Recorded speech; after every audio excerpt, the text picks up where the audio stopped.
Je vous salue, mais dans le nom du Seigneur. Voilà. On est heureux d'être ensemble, de chanter ces bons vieux cantiques qui glorifient le nom du Seigneur. Moi, j'aime me dire, vous savez, dans toutes les villes, quelles qu'elles soient, de Corse ou de France ou du continent, le nom de Jésus est blasphémé. Mais nous voulons qu'ici, il soit honoré et glorifié. Amen. Et c'est ce que nous nous efforçons de faire, lui dire qu'au milieu de cette ville, au milieu des brouhahas, eh bien, tu as un peuple qui chante ta gloire et tes louanges, Seigneur. Alors entends nos cris, nos supplications et surtout nos actions de grâce. Alléluia. Voilà. Allez, sans tarder, je vous invite à ouvrir la parole de Dieu on va reprendre l'épître aux Romains au chapitre 16, mais cette fois-ci à partir du verset 21. C'est la partie que je n'ai pas lue la semaine dernière en introduction, et je voudrais continuer de lire ce passage avec vous, et je vais expliquer pourquoi j'ai choisi ces versets. Romains, chapitre 16, verset 21. Il est dit ceci. « Timothée, mon compagnon d'œuvre, vous salue, ainsi que Lucius, Jason et Sosipater, mes parents. Je vous salue dans le Seigneur, moi, Tertius, qui ai écrit cette lettre. Gaius, mon hôte, et celui de toute l'Église vous salue. Eraste, le trésorier de la ville, vous salue, ainsi que le frère Quartus. Que la grâce de notre Seigneur Jésus-Christ soit avec vous tous. Amen. Amen et Amen. Voilà. La dernière fois, nous avions lu les 16 premiers versets du chapitre 16 de l'Épître aux Romains, où Paul, va lui saluer tous les membres qu'il connaît, sans en oublier aucun. On avait vu ensemble qu'il y mettait un soin particulier. Et nous avons considéré ensemble, que l'apôtre Paul n'aurait jamais pu accomplir cette œuvre missionnaire, cette œuvre d'étendre l'évangile jusqu'aux extrémités de la terre d'antan, de pouvoir écrire ses lettres, de pouvoir, fortifier toutes les églises, faire de nombreux disciples, sans le secours et sans l'assistance de cette multitude d'hommes et de femmes que les Écritures nous dépeignent. Et je vous disais, nous avons introduit le sujet, et c'est là-dessus que je voudrais continuer ce matin, des compagnons d'œuvre de l'apôtre Paul. Une multitude d'hommes et de femmes étaient tous unis pour un seul but. C'est ce que nous avons vu la semaine dernière, pour que l'Évangile atteigne tous les contemporains et que l'Évangile continue aujourd'hui d'atteindre tous nos contemporains. Et si la dernière fois nous avons commencé par les salutations de l'apôtre Paul, cette fois-ci, on se rend compte que, c'est ceux qui sont autour de Paul, qui saluent à leur tour tous les frères et sœurs qui ont été mentionnés. Et en le lisant, on se rend compte que Paul n'est pas seul. Il y a Timothée à côté de lui. Il y a, Lucius, Jason, Sosipater, Gaius. Il y a Tertius qui a écrit cette épître sous la dictée de l'apôtre Paul. Et ils sont tous ensemble, Eraste, le trésorier, Quartus, autour de lui. Paul était vraiment un homme qui a su s'entourer de frères, s'entourer de sœurs pour que l'évangile, se répande et qu'il ne perde pas, le but pour lequel Dieu l'avait appelé, ce que nous avons vu la semaine dernière, c'est que la parole de Dieu atteigne toutes les extrémités de la terre. Et donc, j'aimerais continuer de méditer avec vous ce matin sur ces hommes, ces femmes qui ont été ces compagnons d'œuvre, ces compagnons de captivité, ces compagnons de service, ces compagnons de voyage, comme Paul les appelle. Et ce matin, j'aimerais, et j'ai le désir de m'arrêter sur peut-être le plus proche, le plus intime, celui qui a été dans une plus étroite collaboration avec lui. Je veux parler de Joseph. Joseph, lévite de Chypre, originaire de Chypre, mais on l'appelait du doux nom de Barnabas. Et j'aimerais ensemble regarder ce qu'a été cet homme, et ensuite on en verra d'autres, pour puiser en eux une source d'inspiration. Je crois que la Bible nous parle de ces bien-aimés pour que nous puissions trouver en eux un modèle à imiter. Elle nous parle de ces hommes pour que nous puissions découvrir comment ils ont travaillé, quel était leur état d'esprit, dans quel état de cœur ils étaient, pour qu'aujourd'hui, en notre siècle, nous continuions de marcher sur les traces de nos pères et qu'on continue de répandre la bonne nouvelle de l'évangile de Jésus-Christ. Amen.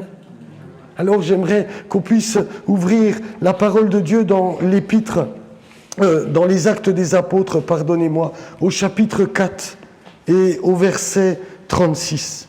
Actes des Apôtres, chapitre 4, parce que l'histoire de Barnabas commence là. Cet homme, je vous disais, a travaillé très étroitement, pardonnez-moi, avec l'apôtre Paul. On se rend compte au nombre de références. Si vous prendrez votre concordance et vous verrez toutes les fois où il est dit Barnabas et Saul, Barnabas et Paul, ou Paul et Barnabas. Ils sont toujours associés dans cette œuvre missionnaire, après l'appel que Dieu leur a adressé pour aller accomplir l'œuvre de Dieu sur les extrémités de la terre. Et voilà que, son nom apparaît à cet homme pour la toute première fois au chapitre 4 du livre des Actes. Et le verset 36 nous dit ceci. Joseph, surnommé par les apôtres Barnabas, ce qui signifie fils d'exhortation, lévite, originaire de Chypre, vendit un champ qu'il possédait, apporta l'argent et le déposa aux pieds des apôtres. Voilà la toute première fois où cet homme est mentionné dans les Écritures. On est dans l'église de Jérusalem. Pentecôte, a été, vraiment le catalyseur d'un souffle nouveau pour le peuple de Dieu. Des disciples de Jésus-Christ remplis du Saint-Esprit commencent, à se constituer en église. Et puis, ils annoncent la parole de Dieu. Les menaces sont là. Et puis, malgré les menaces, les interdictions, ils continuent. C'est ce qu'on a vu la semaine dernière de faire. Et puis, la multitude qui ont cru, ils ne sont qu'un cœur, nous dit le texte, qu'une âme. Nul ne disait que ses biens ne lui appartenait en propre. Il mettait tout en commun et chacun recevait ce qu'il avait besoin de la part de la main des apôtres. C'était une église idéale et parfaite, j'ai envie de dire. Parce que quand on en arrive à ce niveau où plus personne ne dit que ses biens ne lui appartiennent en propre, c'est qu'il s'est vraiment passé quelque chose de miraculeux dans le cœur. Parce que c'est contraire à la nature humaine. Vous êtes d'accord avec moi? En général, nous les hommes, ma voiture, c'est ma voiture. Ça va très loin parce que c'est même pas la voiture de ma femme. C'est ma voiture. Mais là, le texte nous dit, personne ne disait que ses biens ne lui appartenaient en propre. Et tout était commun entre eux. Et voilà que de ce groupe de croyants va sortir cet homme-là, Joseph, surnommé par les apôtres Barnabas. Il était lévite, c'est-à-dire il était de lignée sacerdotale. Certainement que, il est monté des dizaines de fois avec son père au temple, pendant les jours de fête, pendant les semaines de service que son père devait avoir. Il a été un homme qui était très proche du temple et des sacrifices et des fêtes de l'Éternel. Il était originaire de Chypre, c'est-à-dire c'était un helléniste. Il connaissait bien la culture et la langue grecque. Mais voilà que le texte biblique nous apprend qu'il avait un surnom. Barnabas. C'est un mot araméen. Bar, en araméen, ça veut dire fils. Comme Ben en hébreu. Fils de Sabas. Qui veut dire littéralement fils de la prophétie. Nevi en hébreu, Naba, Navi, ça veut dire prophète. Il était fils de la prophétie. Mais le texte nous apprend que les apôtres ont donné une petite, j'ai envie de dire, des détails à ce mot-là. Plus que fils de la prophétie, il est le fils de l'exhortation. Selon ce que Paul va expliquer, quand l'homme de Dieu prophétise, en 1 Corinthiens 14:3, il édifie, il exhorte ou il console. Et on voit que cet homme-là, est un fils de l'exhortation, un fils de l'encouragement, un fils de la consolation. Et telle était la réputation qu'il avait, au point que les apôtres eux-mêmes, Pierre, Jean et les autres, lui ont donné ce surnom-là. J'aime bien, et je voudrais en faire mon premier point avec vous ce matin, parce que c'est important de comprendre que dans les Écritures, beaucoup d'hommes ont des surnoms. C'était courant comme aujourd'hui, on en a tous comme aujourd'hui, pas tous, mais quelques-uns peuvent en avoir. Mais dans la Bible, il est question de plusieurs. Au chapitre 1er du livre des Actes, ne le cherchez pas, au verset 23, c'est un autre Joseph qui, lui, s'appelle Barsabas. J'ai confondu tout à l'heure les deux. Barsabas, fils de Sabas, surnommé Justus, c'est-à-dire le juste.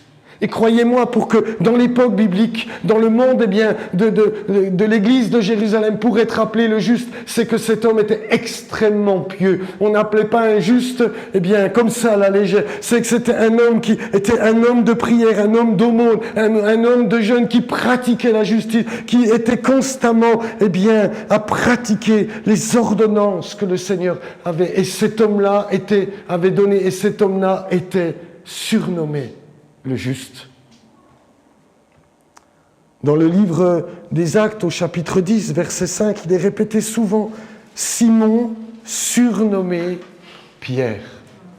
C'est Jésus lui-même qui a dit « On t'appellera maintenant Pierre », c'est-à-dire le rocher, le roc, sur lequel, sur la déclaration de ta foi, nous l'avons vu le mardi, quand on fait des études bibliques, que, c'est la déclaration de foi de Pierre qui va constituer l'édification de l'Église. Il a confessé que Jésus était le Christ, le Messie, le Fils du Dieu vivant. Et Jésus lui dit maintenant, on va t'appeler Pierre. Le roc. Acte 12, verset 15, il sera question d'un autre Jean, surnommé Marc. On en parlera dans les dimanches à venir. Marc, ça veut dire une défense, ou alors un grand marteau. Ils avaient des surnoms. Vous vous souvenez de quelle manière Jésus lui-même a appelé Jacques et Jean les fils du tonnerre. Boanerges. Ils devaient être fougueux. Parce que dans le grec, ça veut dire que c'était l'irritation. Ils devaient avoir le sang un peu chaud, ces deux frères. Et c'est étonnant parce que quand ensuite on découvre le Jean des évangiles et le Jean des épîtres et de l'Apocalypse, il est appelé le disciple de l'amour. Sa douceur est devenue son trait de caractère, mais Jésus les a d'abord surnommés les fils du tonnerre. Ils devaient être bien fougueux, ces deux-là. Judas était surnommé l'Iscariote. Cela, frères et sœurs, me pousse à la réflexion. Je ne sais pas vous, mais et si on devait nous donner un surnom? Il y a Patrice qui... Oula! Quel serait-il? Comment est-ce que je serais reconnu? Est-ce que je serais reconnu comme, vous savez, les 7 nains, grincheux? Fils des grincheux. Non, ça ne va pas, ça, mais le grincheux, le boudeur, le colérique, ou que sais-je? Ou alors est-ce que je serais reconnu comme l'homme de la parole de Dieu, l'homme de l'esprit? J'aime beaucoup dans l'Ancienne Alliance, dans la Première Alliance, Moïse est souvent appelé l'homme de Dieu. L'homme de Dieu, l'homme de Dieu. Il était reconnu pour être un intime, celui qui avait une telle communion avec Dieu qu'on l'appelait l'homme de Dieu. On lui avait attribué quelque part ce surnom à cause de son intimité, de sa relation avec l'Éternel des armées. Et c'est véritablement, je crois, ce qui devrait nous inspirer, ce qui devrait faire que nous désirons un surnom digne de ce nom-là. Et nous devons y appliquer, frères et sœurs, nos vies, notre marche, pour qu'on soit reconnu comme ça. C'est important, n'est-ce pas? Vous me dites oui, mais je ne me sens pas convaincu ce matin. Quel est le surnom qu'on me donnerait? Et je crois qu'il faut que nous puissions travailler à ces choses parce que nous allons voir que c'est ces hommes-là que Dieu a utilisés. Le premier, que nous avons parlé, Joseph appelé Barsabas, surnommé Justus, c'est lui qui fut choisi par Dieu pour remplacer Judas. C'est Barnabas qui fut choisi par Dieu pour accompagner l'apôtre Paul. Parce que le surnom était significatif de leur caractère, de ce qu'ils étaient. Et je crois, frères et sœurs, si nous voulons être à l'exemple et prendre modèle dans ces hommes-là, il faut toujours que nous travaillions à notre sanctification. Il faut toujours que nous travaillions à nous améliorer, à être toujours capables de se laisser émonder par le maître pour porter toujours plus de fruits, être toujours capable de se laisser transformer, de se laisser reprendre. Si aujourd'hui je ne suis pas reconnu comme le juste, Seigneur, c'est ce que je veux être demain. Si aujourd'hui je ne suis pas reconnu comme un fidèle, un homme sur qui on peut s'appuyer, sur le roc comme Pierre, c'est ce que je veux devenir demain, Seigneur. Je veux que ma vie se laisse sanctifier, se laisse émonder, que ma vie soit au diapason de la pensée de Dieu. Dites-moi amen à ça. C'est bien, ça vous engage quand vous dites amen. Je crois que c'est quelque chose de très important. Paul à Timothée va dire, mais sois un modèle. Regardez avec moi, je vais le lire simplement, au chapitre 4, verset 12, il va s'adresser à son jeune fils, on parlera de lui dans un autre message. Il va dire que personne ne méprise ta jeunesse, mais surtout, sois un modèle pour les fidèles, en parole, en conduite, en charité, en foi et en pureté. Et ça, c'est ce que nous voulons être, un modèle en parole, en conduite, en amour, dans notre foi et dans la pureté dans laquelle nous marchons. C'est tellement important que nous marchions de cette manière-là. Parce que c'est ce que le Maître attend de nous. Et surtout si nous voulons être utilisés par le Seigneur. Surtout si nous désirons faire partie de ces hommes que Dieu va pouvoir utiliser, avec lesquels il va compter, ces femmes avec lesquelles il va pouvoir compter, se laisser sanctifier. Par les apôtres. Pas par n'importe qui. Il fut surnommé par les apôtres. Il n'est pas dit par son papa et sa maman, parce que les parents, souvent, ils ont un regard très idyllique sur les enfants. On ne voit pas les défauts de nos petits. Mais là, il est dit par les apôtres eux-mêmes. C'est Pierre, c'est Jean, et c'est les autres qui ont reconnu ce fils de l'exhortation, ce fils de l'encouragement. Oh, plaise à Dieu que nous soyons surnommés avec le plus beau de tous les surnoms.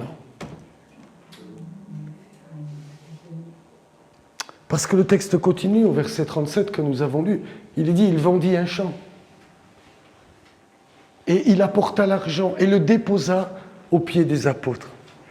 Non seulement il est mis en évidence son surnom, cet homme était surnommé du fils de l'exhortation, mais en plus de cela, l'accent est mis que personne ne possédait, mais le texte va se concentrer sur lui. Cet homme avait un champ et il va le vendre, et il va tout donner et apporter tout l'argent aux apôtres et afin qu'ils puissent le dispenser. On voit que non seulement cet homme était un fils de l'encouragement, peut-être par ses paroles, peut-être par ce qu'il savait dire, et apporter à ceux qui l'entouraient, mais aussi de manière pratique. Il était généreux, un homme généreux, un homme qui savait apporter et déposer, un homme qui était reconnu pour sa libéralité. Ça nous plaît un peu moins. Quand on commence à parler de ces choses, il est bien le pasteur, mais là, j'aime beaucoup moins. Mais c'est ce que la Bible met en évidence. Mais au-delà, je crois, de sa libéralité, frères et sœurs, je crois que ça dénote un état d'esprit. L'état d'esprit du sacrifice. Il a su se dépouiller pour que l'œuvre de Dieu avance, pour que l'œuvre de Dieu aille de progrès en progrès. Et je crois que, si nous désirons, frères et sœurs, si nous désirons être des instruments utiles à l'œuvre de Dieu, si nous voulons faire ce que Dieu nous a appelés à faire, je crois qu'il nous faut avoir un esprit de sacrifice. Et aujourd'hui, c'est peut-être ce qui nous fait le plus défaut. Dernièrement, nous avons eu la joie de recevoir, vous vous souvenez, notre frère d'Inde. Et quand je discutais avec lui, il m'a dit, tu sais, ce qui fait défaut à la génération actuelle, c'est qu'il n'y a plus de sacrifice dans leur bouche et dans leur action. Alors que la Bible nous invite à accepter tous ces sacrifices. Lorsque Jésus était sur la terre, frères et sœurs, il a pu dire, si quelqu'un veut venir après moi, qu'il renonce à lui-même, qu'il prenne chaque jour sa croix et qu'il me suive. La vie chrétienne est une vie de sacrifice. Il va falloir, si nous voulons entrer dans l'œuvre de Dieu, c'est ce que le Seigneur nous a donné comme modèle. Ce fut les exhortations du Seigneur. C'est dans ces choses qu'il nous faut entrer. Le Seigneur nous a dit, eh bien, que ça coûte de marcher en tant que disciple. Il nous faudra renoncer au monde. Il nous faudra consacrer notre temps. Il y aura, eh bien, nos finances qui seront touchées. Toute notre vie sera touchée si nous désirons entrer dans la volonté et dans le plan de Dieu. Et il faut l'accepter dès le départ. Parce que sinon, nous ne serons que des chrétiens de nom, mais nous ne serons pas des disciples de Jésus-Christ. Lui nous a dit d'entrer dans le chemin étroit. Ça coûte de marcher avec lui. C'est clair, c'est net, mais c'est le chemin qui mène à la vie éternelle. C'est le chemin qui mène à la gloire, et il n'y en a pas d'autre. Le drame de l'Église du XXIe siècle, frères et sœurs, il me semble, je peux me tromper, je ne dis pas ça en condamnant ou ayant un esprit de jugement, mais il me semble que nous avons trop souvent, et surtout dans notre Occident, nous avons créé des chemins parallèles. Et puis, dans ce chemin parallèle, nous invitons Jésus. Viens, Seigneur, viens dans mon chemin. Mais le Seigneur n'y viendra jamais, parce que c'est lui qui a dit, toi, suis-moi dans le chemin que j'ai frayé, dans ce chemin étroit, dans ce chemin peut-être rocailleux, dans ce chemin qui fait parfois, qui nous oblige à abandonner des choses. Mais ce chemin mène à la gloire et au trône du Père lui-même. Mais il faut l'accepter. Sinon, nous ne pouvons pas. Je me suis engagé avec nos jeunes et prié pour eux à leur montrer ce que c'est un disciple. Ils ont tous dit oui. Ils ne savent pas ce que je vais leur partager. Mais je veux leur dire la vérité. Mais ça vaut la peine. Parce que c'est le bon chemin. Parce que dans ce chemin-là, certes étroit et resserré, Jésus s'y tient. Et là où est Jésus, là est la bénédiction, là est la vie éternelle. Les démons sont chassés, les malades sont guéris, les lépreux sont purifiés, le pardon des péchés est accordé. Mais là où Jésus ne se tient pas, rien de tout ça n'y s'y trouve. Amen. Je crois que c'est ce que Luc, en écrivant les Actes et surtout en mettant le focus sur Joseph, a voulu nous montrer. Et parce que le texte va être suivi d'un couple, Ananias et Saphira, qui eux vont faire semblant. Vous connaissez l'histoire, eux aussi vont vendre un champ, mais ils vont se concerter en disant, écoute, je dis des chiffres totalement erronés, comprenez-moi bien. Ils vont dire, écoute chérie, on l'a vendu 100 000 euros, on va dire que, eh bien, on l'a vendu 70 000, on en garde 30 pour nous. Ils se mettent d'accord, ils apportent ça au pied des apôtres. Le Seigneur va mettre en lumière parce qu'il n'y avait pas cet esprit de sacrifice en vérité. C'était un semblant, c'était des chrétiens qui jouaient les spirituels. Et ça, c'est quelque chose qui n'est pas agréable à Dieu.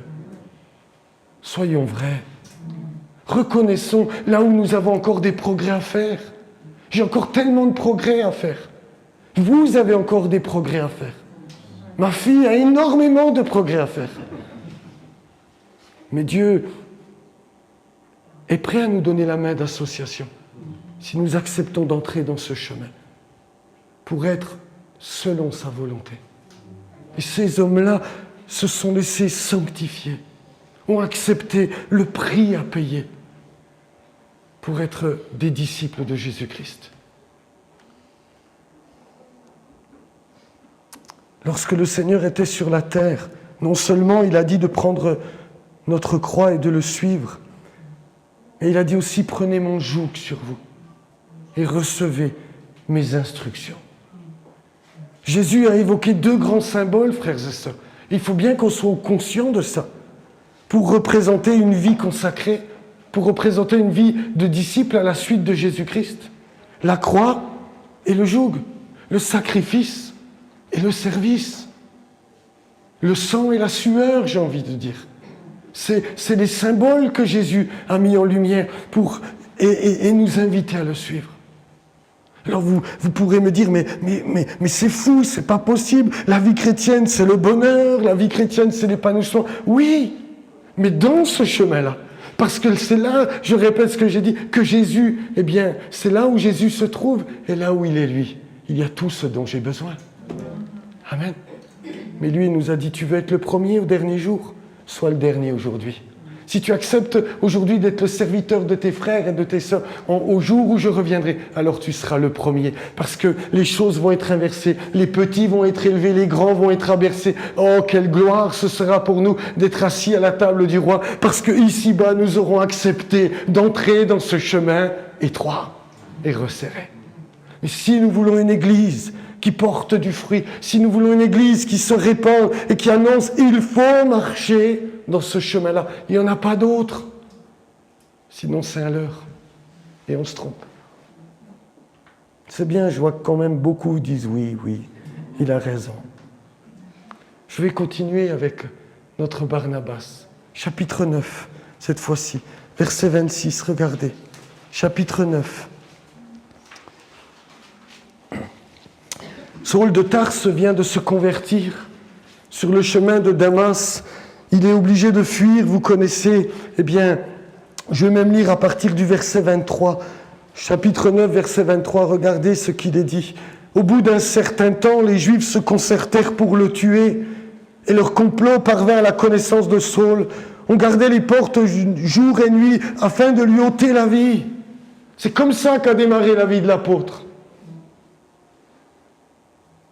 Mais pendant une nuit, les disciples le prirent et le descendirent par la muraille dans une corbeille. Lorsqu'il se rendit à Jérusalem, Saul tâcha de se joindre à eux, mais tous le craignaient, ne croyant pas qu'il fût un disciple.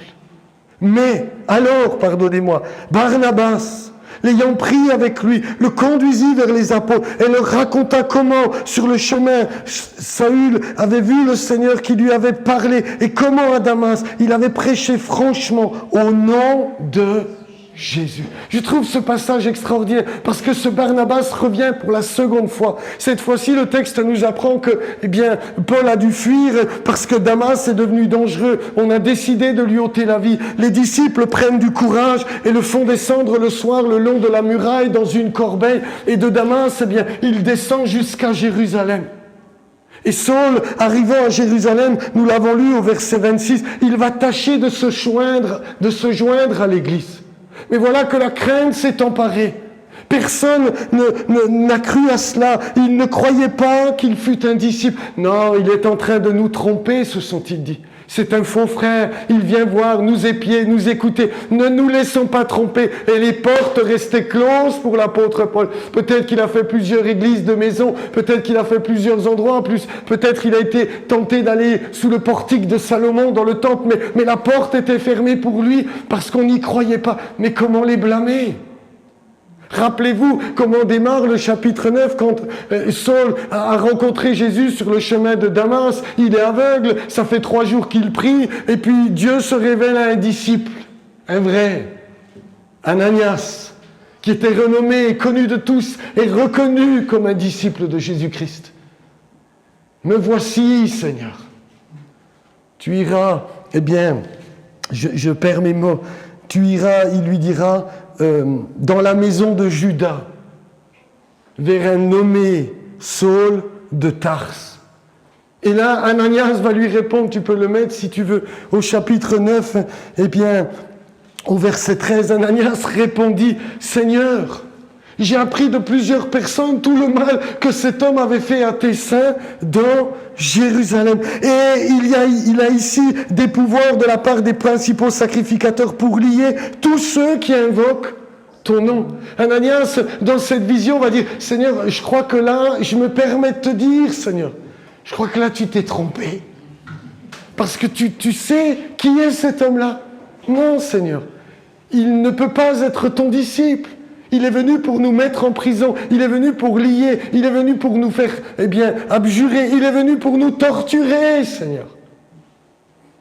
Et le Seigneur lui répondra, va, car cet homme est un instrument que j'ai choisi pour porter mon nom devant les nations, devant les rois et devant les fils d'Israël.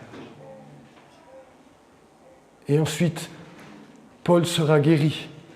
Il sera baptisé par Ananias, d'eau et d'esprit, après sa prière. Ses yeux vont s'ouvrir. Il va devoir fuir. Et le voilà à Jérusalem.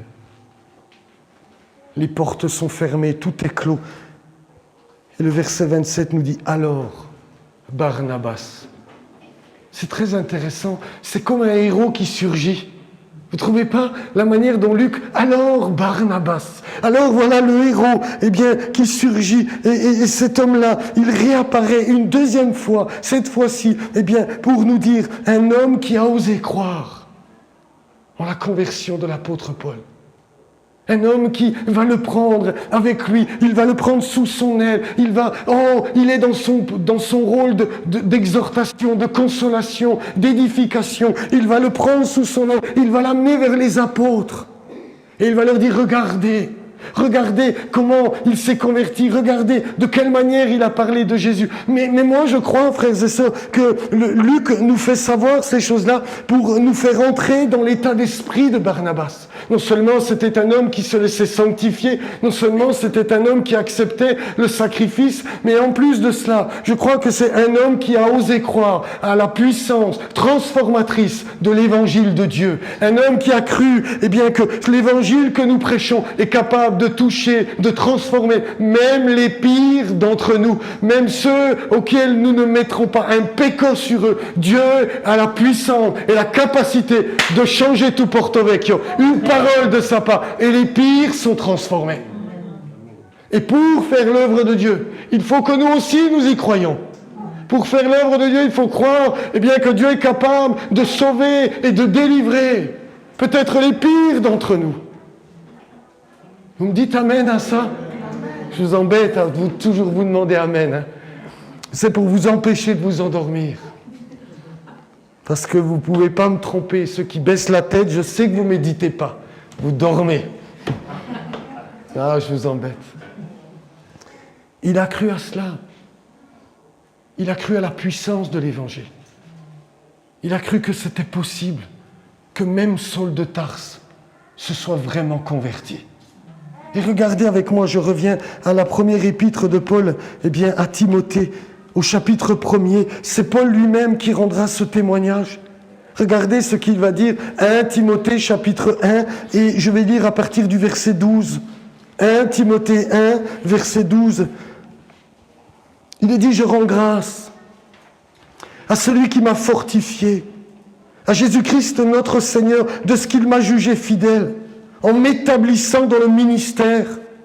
Moi qui étais auparavant un blasphémateur, un persécuteur, un homme violent, mais j'ai obtenu miséricorde, parce que j'agissais par ignorance dans l'incrédulité, et la grâce de notre Seigneur a surabondé avec la foi et la charité qui est en Jésus-Christ.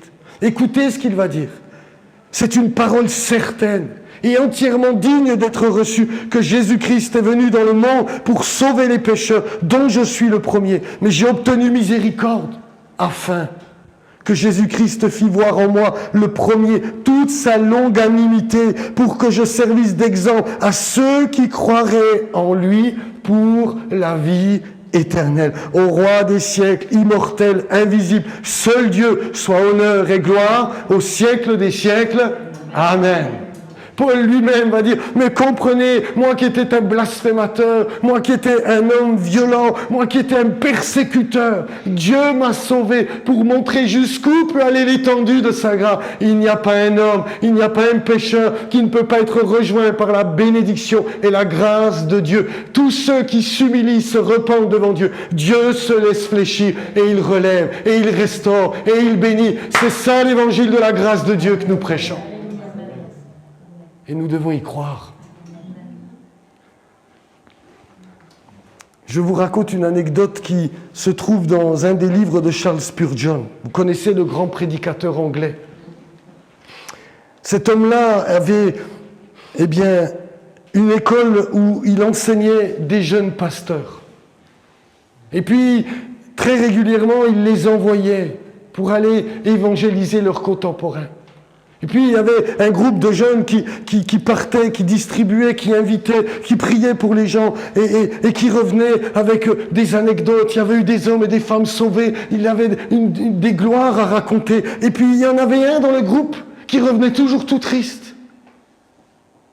Et puis une fois, deux fois, je ne me rappelle plus exactement, au bout de quelques fois, Charles Spurgeon un jour l'interpelle et dit « Viens ici, qu'est-ce qui t'arrive ?» Eh bien, il dit, pasteur, je comprends pas. Parce que mes collègues, quand ils parlent aux gens, il y en a qui se convertissent, d'autres jettent, c'est normal. Mais moi, jamais personne ne se convertit. Et Charles Spurgeon va lui poser une question. Est-ce que tu crois que lorsque tu annonces l'évangile, des hommes et des femmes peuvent être sauvés? Ah non, dira-t-il, non. Je parle si mal. Et Charles Spurgeon lui dira, c'est là ton problème. Commence par croire que cette parole est puissante pour sauver, délivrer et secourir même le pire des pécheurs. Et je crois que ce texte que nous avons lu de Acte 9, alors Barnabas a pris Saul de Tarse, bientôt l'apôtre Paul, le plus grand apôtre que la terre a porté. Et il a cru que son évangile avait aussi transformé cet homme-là, que Jésus-Christ avait cette capacité-là. Et je crois, frères et sœurs, que c'est très important que vous et moi, nous continuions de croire, non pas en ce que nous sommes, on n'est rien du tout, nous sommes des vases de terre, mais dans lesquels Dieu a mis un trésor, sa parole, et c'est cette parole qui sauve encore aujourd'hui, et même les pires peuvent être atteints.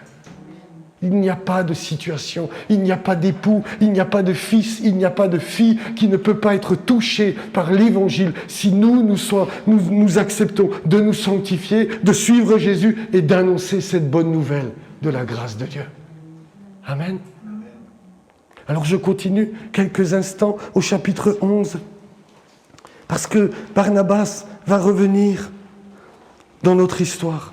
Chapitre 11. Et je vais lire à partir du verset 19. Il est dit, ceux qui avaient été dispersés par la persécution survenue à l'occasion d'Étienne, Saul en faisait partie, allèrent jusqu'en Phénicie, dans l'île de Chypre, et à Antioche, annonçant la parole seulement aux Juifs. Il y eut cependant, parmi eux, quelques hommes de Chypre et de Cyrène qui étaient venus à Antioche, s'adressèrent aussi aux Grecs, et leur annoncèrent la bonne nouvelle du Seigneur Jésus. La main du Seigneur était avec eux, et un grand nombre de personnes crurent et se convertirent au Seigneur. Le bruit en parvint jusqu'aux oreilles des membres de l'église de Jérusalem. Et ils envoyèrent Barnabas jusqu'à Antioche. Lorsqu'il fut arrivé et qu'il eut vu la grâce de Dieu, il s'en réjouit et il les exhorta tous à rester d'un cœur ferme, attachés au Seigneur. Car c'était un homme de bien, plein d'Esprit Saint et de foi, et une foule assez nombreuse se joignit au Seigneur. Voilà que pour la 3e fois, cet homme apparaît. Cette fois-ci, eh bien, la persécution a fait rage, qu'on a vu la semaine dernière, mais la persécution n'a pas empêché les disciples de propager. Et voilà qu'il commence à parler même aux païens, à des non-juifs, de l'évangile, eh bien, du Seigneur Jésus. Et puis, des Grecs se convertissent, et puis ça fait tellement de bruit, cette affaire-là, que ça en vient jusqu'à l'église mère de Jérusalem. Le bruit en parvint jusque-là. Qu'est-ce qui se passe? Des non-juifs se convertissent? On n'en fait pas des prosélytes. Ils acceptent la grâce de Dieu. Mais c'est nouveau, cette affaire-là. Mais qu'est-ce qui se passe là-bas? Et lequel, eh bien, parmi les apôtres, parmi les disciples, lequel, eh bien, va être choisi? Barnabas. Encore lui. Le texte nous dit que lorsqu'il arrive là-bas, qu'il eut vu la grâce de Dieu, il s'est réjoui. Et il va une fois de plus les exhorter.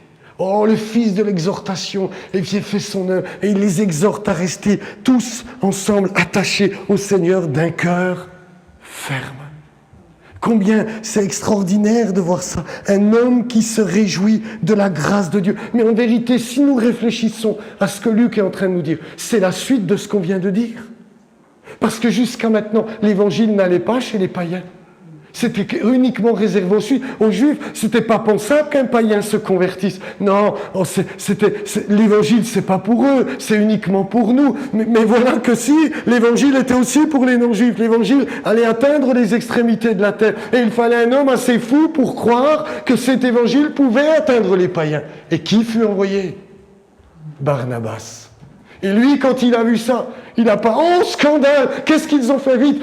J'allais dire « J'appelle. » Non, à cette époque-là, il ne pouvait pas appeler. Il retourne à Jérusalem. Vous savez pas ce qu'ils ont fait? Ils ont prêché à des Grecs. Ils leur ont même pas demandé de devenir prosélytes. Ils leur ont dit qu'en acceptant la grâce et la foi en Jésus-Christ, ils étaient sauvés comme nous. Non, le texte nous dit « Il s'est réjoui. » Il a su voir que c'était une œuvre de Dieu. Il a su comprendre que ça, c'était l'œuvre véritable du Seigneur. Et il s'est réjoui. Et ça, je trouve ça extraordinaire, parce que je crois que c'est à ça que Dieu nous appelle. Quand nous voyons ceux qui sont les pires et qui, dans notre esprit, ne peuvent pas être sauvés, soient sauvés. Mais quelle réjouissance pour nous. Et c'est ce qui fait la joie de l'Église. Vous avez déjà vu, quand un bien-aimé ou quelqu'un vient dans nos réunions, on lui saute dessus. Si c'est un jeune, on le bichonne encore plus. On est tellement content de voir une âme venir au Seigneur. Et Barnabas, c'était de cette trempe. L'évangile avait atteint les non-juifs. Cet évangile transforme ceux en qui on n'aurait pas misé. Lui, il y croit. Lui, il s'y réjouit. Et il les exhorte à rester d'un cœur ferme, attaché au Seigneur. C'était un homme de bien, continue le texte, plein d'Esprit Saint et de foi. Il avait foi en son Dieu, qui est un Dieu sauveur de tous les hommes. Amen. Je veux être un homme de bien, un homme plein d'Esprit Saint et surtout, avec la foi qui ose croire que notre évangile est toujours aussi efficace en notre 21e siècle. Et regardez pour terminer ce qu'il va faire, et je m'arrête là, versets 25-26. Barnabas se rendit ensuite à Tars pour chercher Saul. Et l'ayant trouvé, il l'amena à Antioche. Pendant toute une année, ils se réunirent aux assemblées de l'Église et ils enseignèrent beaucoup de personnes. Ce fut à Antioche que pour la première fois, les disciples furent appelés chrétiens. Après cela, il va repartir à Tars. Parce que cet homme, il a compris quelque chose. S'il y en avait un qui était apte pour enseigner les juifs et les non-juifs, c'était celui qui allait devenir l'apôtre des païens. S'il y en a un qui était apte pour faire des deux, juifs et non-juifs, un en Jésus-Christ, sans que les non-juifs deviennent des prosélytes, etc., c'était bien l'apôtre Paul. Et c'est lui qu'il a été chercher. Il savait reconnaître en l'autre ce qu'il n'avait pas. Et si nous voulons travailler en collaboration, c'est comme ça qu'il faut qu'on travaille. Ce que Fabrice a, je ne l'ai pas. Et ce que moi j'ai, il ne l'a pas. Et tant mieux pour lui. Et c'est pareil avec Patrice. Et c'est pareil avec Marie-Lou. Et c'est pareil avec ma petite Marie-Ange qui s'occupe des finances de l'Église. Moi, je n'ai pas cette capacité-là. Parce que sinon, les finances, ça pourrait être très compliqué. Mais elle l'a. C'est à elle qu'on a confié cette tâche. C'est à Fabrice que je demande de chanter, ou Patrice, parce que moi, je vous l'ai déjà dit, si je vous fais chanter, vous vivez un miracle tous les dimanches. Mais c'est vrai. Et cet homme a su voir en l'autre ce qu'il n'avait pas. Et il faut savoir reconnaître ce que, l'autre, quand je dis l'autre, comprenez, c'est pas péjoratif, mon frère et ma sœur ont et que je n'ai pas. Et savoir, travailler ensemble, bien évidemment, avec l'ordre de Dieu, on verra tout cela les mardis soirs et dans les messages à venir. Mais c'est comme ça que l'Église doit se construire et doit aller de l'avant. Ce compagnon d'œuvre si étroit était un homme de bien, plein d'Esprit Saint et de foi. Ce fut pour la première fois, je vous l'ai déjà enseigné dans les études bibliques. Voilà ce que moi je crois, que les disciples furent appelés chrétiens. Pourquoi un nom nouveau leur fut donné? C'est parce que pour la première fois dans l'histoire, un groupe de croyants juifs et non-juifs sont devenus un. Et Dieu leur a donné le nom de chrétiens. Et cet homme s'en est réjoui. Et cet homme a été chercher l'apôtre. Saul plutôt, à Tars. Il l'a trouvé, c'est-à-dire qu'il a dû le chercher, il était déterminé. Je vais m'arrêter là parce qu'il y aurait tellement de choses à dire. Alors tout logiquement, tout normalement, Dieu en fera le premier missionnaire aux côtés de Paul pour aller répondre. Mettez-moi à part Barnabas et Saul pour l'œuvre à laquelle je les ai appelés. Oh, l'unité est fragile. Il se séparera ensuite de l'apôtre. On verra ça dans un autre message, quand on parlera de Démas qui a abandonné, de la séparation, etc., de Marc. On verra ça, un message unique. L'unité est fragile. Il va falloir y travailler. Le diable rôde pour nous détruire. Mais si nous voulons, frères et sœurs, eh bien nous rendre et accepter plutôt de nous mettre au diapason de la parole de Dieu, de ce qu'est un disciple, du chemin que nous devons emprunter, de la sanctification que nous voulons vivre, de tout ce que je viens de partager avec vous. Si nous acceptons ces choses, soyez assurés, notre évangile portera du fruit dans Porto Vecchio, parce que Jésus sera avec nous, et sa gloire en sera élevée. Et c'est là notre prière, que des hommes et des femmes soient sauvés à la gloire de notre Dieu et Sauveur, Jésus-Christ. Amen. Croyez en la grâce pour vos époux, pour vos enfants, pour vos épouses. Croyez que cet évangile est puissant pour les sauver aussi, pour vos parents et pour tant d'autres. Croyez-le. Amen. Dites-moi un grand amen et je me tais. Amen. Voilà. J'ai compris le message. Seigneur notre Père, tu nous as laissé ces hommes et ces femmes comme modèles à suivre et à imiter. Et c'est vraiment ce que je désire. Je ne sais pas, Seigneur, quel surnom, toi, dans le ciel ou sur la terre, on pourrait me donner. Mais ce que je te demande, c'est que non seulement moi, mais tous mes frères et toutes mes sœurs, soyons connus comme des hommes et des femmes de bien, remplis du Saint-Esprit, avec la foi en tes promesses et en ta parole. Seigneur, je te prie pour chacun d'entre nous, pour moi le premier. Je te prie pour que, tu continues de me sanctifier.